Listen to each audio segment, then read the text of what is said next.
Why did the seemingly outdated J-7 fighter jet outlast the more advanced J-8 in the Chinese Air Force's inventory? As camouflage cloth slowly covered the fuselage of the last retired J-8 fighter, this steel warrior concluded nearly 4 decades of service. Meanwhile, on a nearby runway, the J-7G, freshly painted in low-visibility camouflage, still roared into the sky, continuing to safeguard the nation's airspace. This seemingly counterintuitive choice represents a precise decision by the PLOF during a critical period of strategic transformation, grounded in operational requirements, economic viability, and system-wide effectiveness. It embodies a uniquely Chinese approach to equipment development. To truly understand this choice, we must journey back in time to the era when these two fighters were born. As the domestically produced variant of the MiG-21, the J-7 embodied the era's relentless pursuit of aerial maneuverability. Its compact airframe, superior thrust-to-weight ratio, and high-sweep delta wing design ensured it remained a formidable force in visual range dogfights. The J-8, however, emerged from the urgent need to counter high-altitude, high-speed threats. During the era of greatest pressure on national air defense, China required a sword capable of piercing the heavens, a fighter that could intercept potential bomber formations at altitudes of 10,000 meters. These distinct genetic codes determined their vastly different trajectories over the subsequent half-century. From an economic perspective, the J-7's operational cost of approximately 80,000 yuan per flight hour is only half that of the J-8. This figure generates a remarkable multiplier effect during long-term, large-scale routine training and patrol missions. Calculating 2,000 flight hours annually per aviation regiment, using the J-7 instead of the J-8, saves nearly 100 million yuan in funding each year. For the Chinese Air Force, which was in the midst of a peak period of aircraft replacement, and needed to manage its finances meticulously, this cost advantage over a decade-long time frame was sufficient to support the procurement of a substantial number of new fighter jets. Ground crew members offered a more vivid analogy. Maintaining the J-7 was like repairing a bicycle, simple and reliable, with most maintenance tasks handled by a single mechanic and a few ground crew members, while servicing the J-8 resembles maintaining a car, requiring specialized teams and complex equipment. Even engine replacement necessitates dedicated hoisting machinery. During modernization, logistical simplicity directly translates to combat readiness rates, a fact validated in multiple cross-region deployment exercises. J-7 units consistently achieve the fastest redeployment, demonstrating remarkable battlefield adaptability. The profound evolution of modern air combat further highlights the divergent trajectories of these two aircraft. The high-altitude, high-speed intercept capabilities that made the J-8 famous are gradually losing relevance in today's integrated combat environment. With the advancement of early warning aircraft, long-range radars, and data link systems, the traditional concept of a dedicated interceptor has been superseded by multi-role fighters. The new generation J-16 and J-11 fighters, operating within early warning aircraft systems, are fully capable of performing long-range interception missions,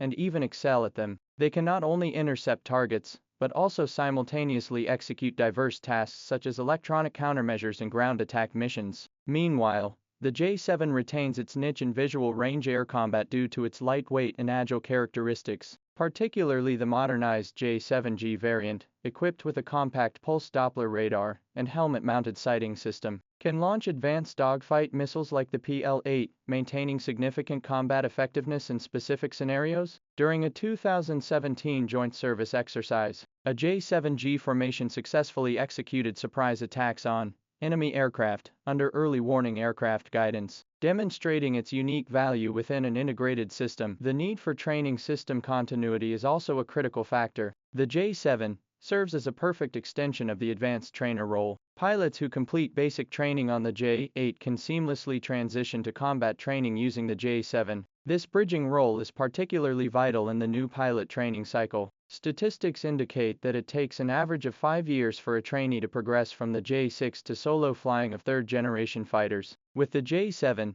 serving as an indispensable intermediate step. In contrast, the J-8's handling characteristics create a significant disconnect with the existing training system. Its high-altitude, high-speed capabilities are difficult to fully utilize in routine training, resulting in wasted potential. More crucially, the J-7's handling characteristics closely resemble those of third-generation fighters, enabling pilots to transition smoothly to more advanced aircraft. This mentoring and bridging function holds strategic significance within the pilot training system. From a strategic deployment perspective, retaining this fleet of J-7 fighters holds profound tactical value. They can be stationed at secondary airfields to undertake basic homeland air defense duties, freeing more advanced aircraft to focus on combat readiness duties in critical sectors. In emergencies, this substantial fleet of 240 fighters can still form a formidable combat force. Consider a scenario where these J-7s form dense interceptor lines during air defense operations over vital targets,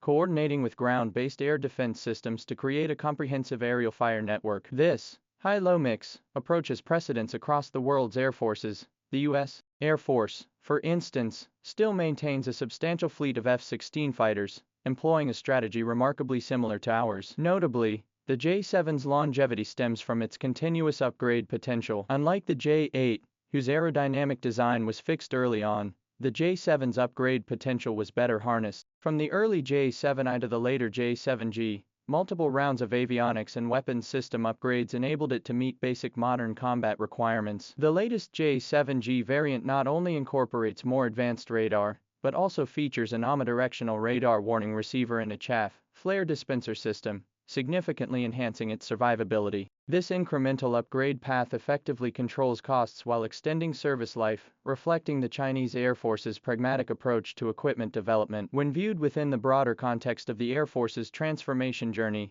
this choice becomes clearer. During the transitional period as new generation fighters like the J-20 and J-16 gradually achieve combat readiness, maintaining a substantial J-7 fleet preserves overall aircraft numbers while controlling operational costs. This strategy creates a valuable time window for the mass deployment of new fighter types. This small steps, quick pace, replacement strategy ensures a smooth transition and continuous enhancement of the PLAF's combat capabilities. Data reveals that during the critical decade, from 2010 to 2020, the J-7 fleet shouldered approximately 30% of the PLA's routine combat readiness duties, allowing main force units to focus on combat-oriented training. The modernization of weaponry is never a simple replacement exercise, but a meticulously planned endeavor driven by combat requirements. The continued service of the J-7 alongside the early retirement of the J-8 exemplifies the PLAF's strategic shift from fighting with whatever equipment is available to developing equipment tailored to specific combat needs. This intelligent choice reflects a profound understanding of modern warfare principles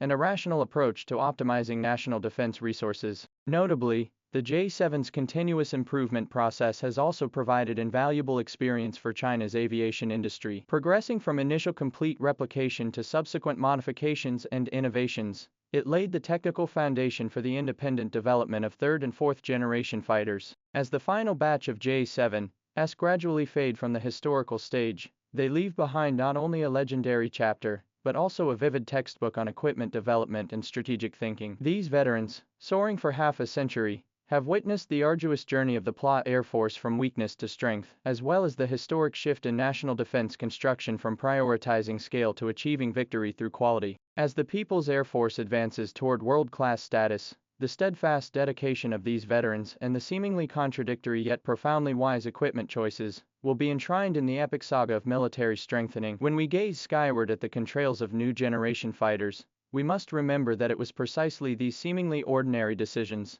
that paved the solid runway for the PLAF's ascent.